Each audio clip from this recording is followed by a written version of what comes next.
know so much is because you've actually been there. Tell me about what it was like for you to be there. What were some of the things that you saw where you said, this is just, I can't even be here right now?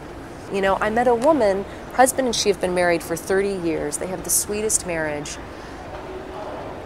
9 times she's been pregnant. 3 times she used illegal and unsafe abortion methods, getting herbs from girlfriends to try to terminate pregnancies because they were already starving as it was. She had no concept of modern contraception. It wasn't even a myth to her. She'd never even heard about it. You know, I met a young woman named Lydia who, after her mother vanished and her father abandoned her, and she'd already seen one of her siblings die from malnutrition. She ended up on the streets at age 13 with 3 siblings to feed, and she turned to sex work immediately. She got pregnant. She took these unsafe and illegal abortion things that she got from friends, and the fetus didn't evacuate. So she had a fetus in her uterus rotting for a period of months. I mean, it's just unbelievable what people go through in the Congo.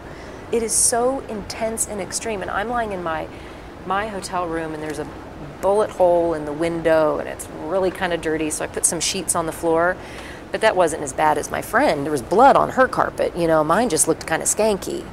But I would say that family planning, it's hard to identify just one, but family planning is a big deal. 58% of Congolese women say that they're ready for modern contraception, whether to stop having children or to space their births in a way that's healthier for them and their babies, but only 6% are using any contraception of any kind.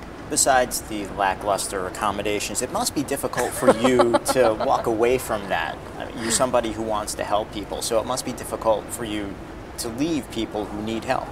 I truly believe that when I talk from my head, like I have a little bit here today, it goes over the head, but when I talk from my heart, it goes to the heart.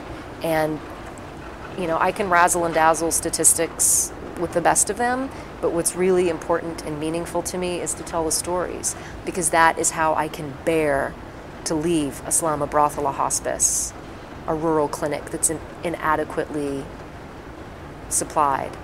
I say, I will never forget you, and I will tell your story. That's how I can bear it. You talk about the DRC and how bad things are there, but when we talk about Rwanda, I think people have this image that it's still this really horrible place. It's and while not. you mentioned 80 cents a day, Yeah. that's actually progress. Yeah. Yeah. Talk about how much progress Rwanda has made.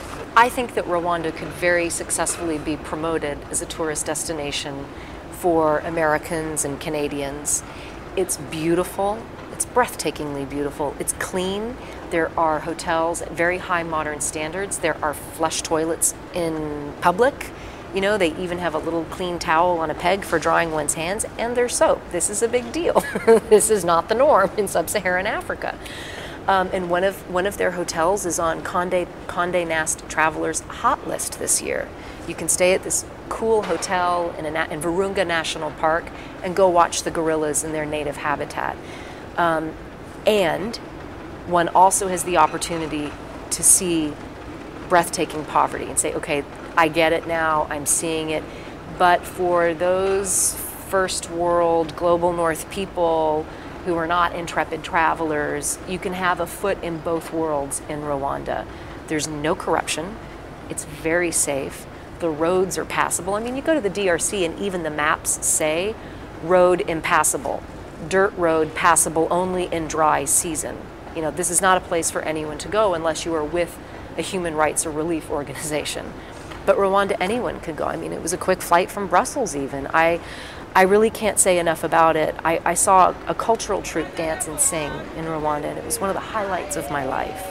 And I'd love to bring them to America to do a tour. Remember Ladysmith Black Mambazo? Uh-huh. This troupe could be a sensation like that, and they can show the modern face of Rwanda: reconciliation, healing, progress, self-responsibility. You know, they're still struggling, but they're working so hard. This year, PSI partnered with the Rwandan government. We lowered the incidence of malaria by 60%.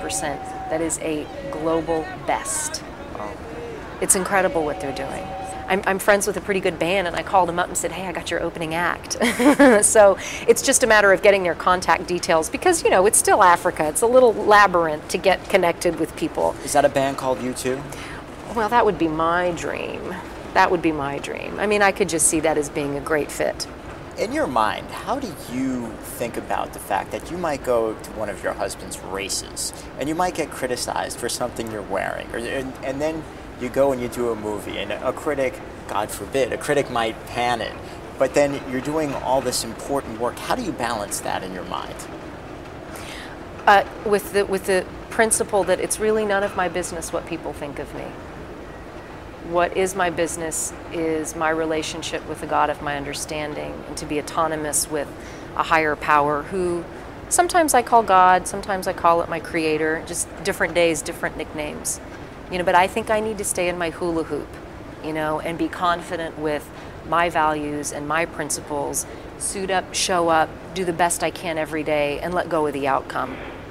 And it's really, you know, it is none of my business what other people think of me. Here's a great hypothetical.